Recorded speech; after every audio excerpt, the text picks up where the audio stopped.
Welcome to the second episode of the Good News Anchor. I really want to say first and foremost that I appreciate all the love that I have received since we dropped episode 1. The comments, the subscriptions, the likes, the views. Let me come back to the subscriptions. Make sure you subscribe. I'm saying this at the beginning of the video now so that you won't say, oh, I didn't finish the video. That's why I didn't know. I didn't subscribe, please. So you can be getting your positivity every other week also. Okay?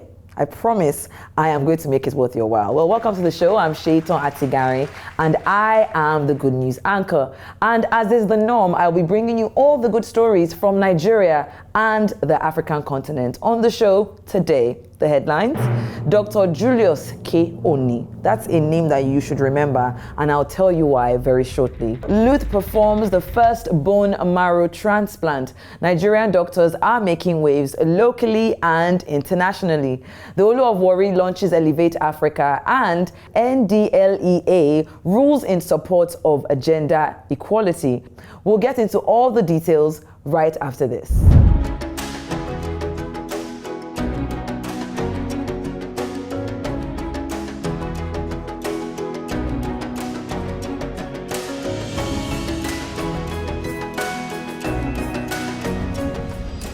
To kick things off today, we're having a chat with Dr. Julius K. Now, I told you to remember his name at the beginning of the show, and this is why.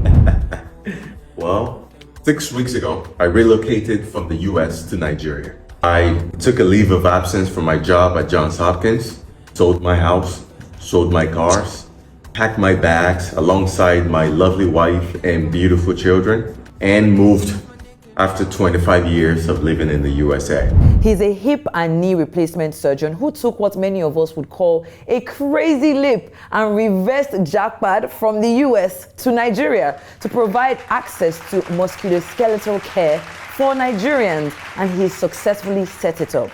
Well, Dr. Oni, welcome to the show. Thank you so much for being here. You are our very first guest on the Good News Anchor, and I'm excited that we can share such a beautiful story.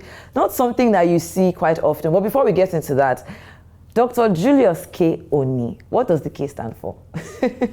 The K stands for Kunle. Okay, Kunle so omoile leyin. Okay, welcome back. I have to ask. Thank you so much. What prompted your move to Nigeria? I know you've shared your story, and that's the reason why we're here today, but I want to hear it in your words. I'm sure there was a moment that the light bulb went off for you and said, you know what, I am making this move. What was it? I was born and raised here before I went to the US, and did all of my post-high school schooling in the US, and I've worked as an orthopedic surgeon for the past 12 years. But of those 12 years, actually 10 years of those years were spent also coming in and out of Nigeria, every year, multiple times a year, to do work in Nigeria, either through our nonprofit organization called Operation Stand Walk Run, or through collaborations with some hospitals. So this place has always been very near and dear to my heart. And so all roads for me eventually was going to lead here. The question was it going to be after retirement in the US or this time when I did it? But for me, I got to a place where the conviction was just starting to become too strong. And I felt the desire and the need to come to Nigeria at this time to start driving the change that I wished to see in our healthcare ecosystem. I mean, a lot of improved over time, over the last several years in Nigeria within the healthcare space. But I do believe that there's a lot of room to grow, and that there's going to be a tremendous change happening within the healthcare ecosystem in the years to come. And that change is going to be driven by a combination of diaspora physicians like me coming and working closely with the wonderful local physicians that we also have in Nigeria. I mean, I'm sure it must have been very, very, very tough. It must have been a tasking one, but I know that there have been some positives. And also just go into exactly what the DOC, the service that it provides. Doc Medical Center is a provider of orthopedic services, particularly joint replacement services. So I'm an orthopedic surgeon. My subspecialty within orthopedic surgery is joint replacement. I've done thousands and thousands of these procedures over the last 12 years. A lot of messages has come in where people are just so thankful and saying, thank you for coming. Thank you for bringing these services at this level to Nigeria. Thank you for offering to do this, for bringing your family. It just warms my heart. And then, more impressively, I've actually gotten a lot of messages from other doctors.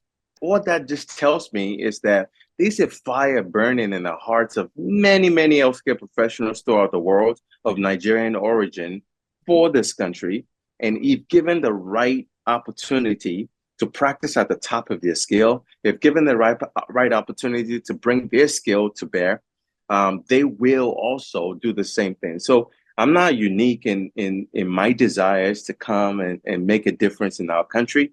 I think it's just the beginning of hopefully a renaissance of Nigerian doctors coming back to Nigeria and offering high quality healthcare to the population. So those are some of the highlights for me. But yeah, I'm very thankful for it.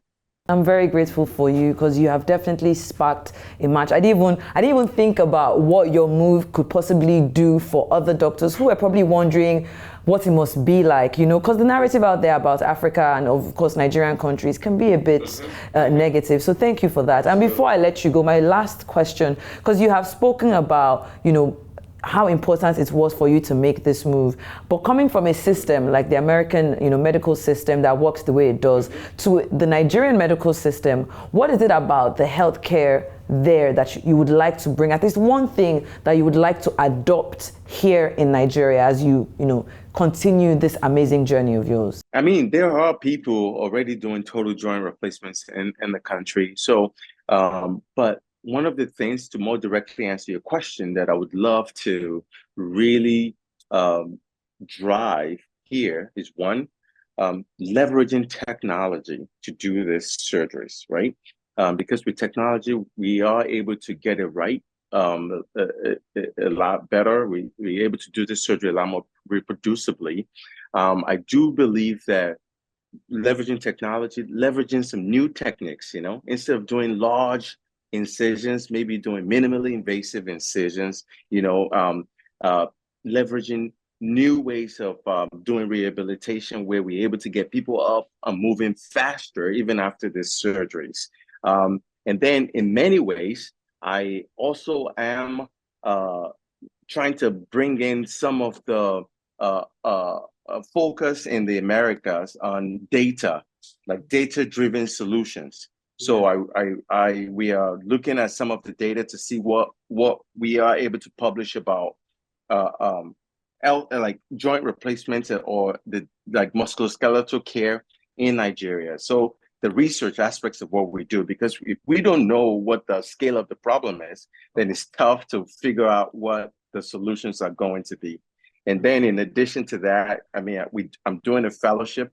I have a fellowship that I'm running right now. Essentially what that is that we are training surgeons to essentially do what I do. So I have one fellow with me right now over the next year. And hopefully by the end of the year, is going to be great at doing joint replacements also.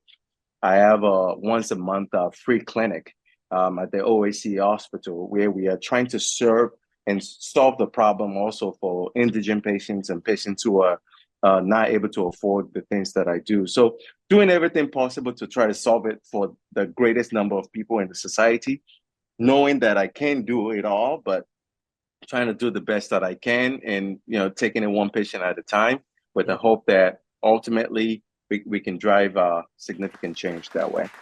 Thank you so much. Thank you for your service. I am so honored to just be able to have this conversation with you today, and I wish you all the best. I believe that this is not the last we are going to hear from the Good News anchor, because you're doing amazing things. Kole Oni. Thank you so much. That is correct. Thank you so much. Really appreciate the opportunity.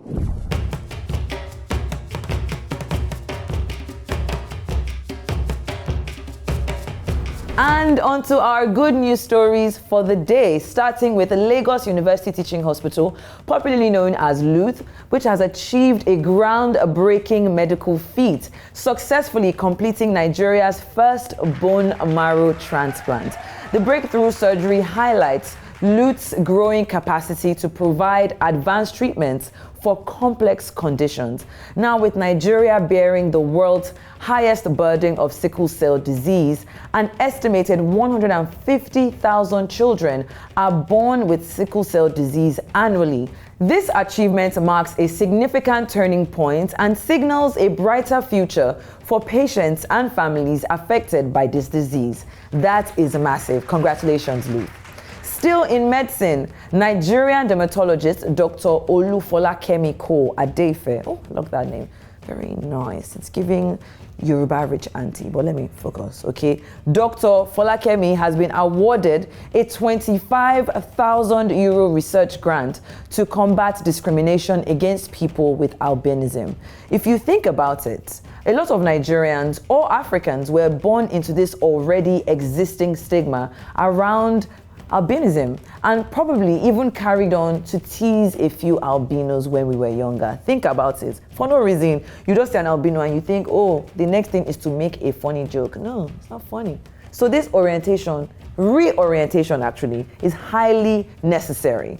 Anyway, this prestigious grant will fund initiatives addressing the stigma and social exclusion faced by individuals with albinism, a condition affecting thousands in Nigeria.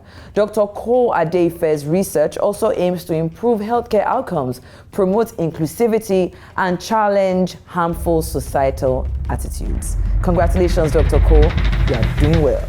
Yes.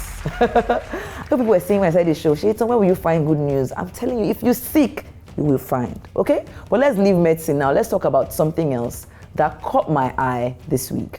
The Olu of Warri, Ogiame Atuashe III, and his wife, Olori Atuashe III, in a bid to chart a new narrative among global impact makers, have launched Elevate Africa as a means to lead notable leaders and visionaries and drive positive change in the African continent.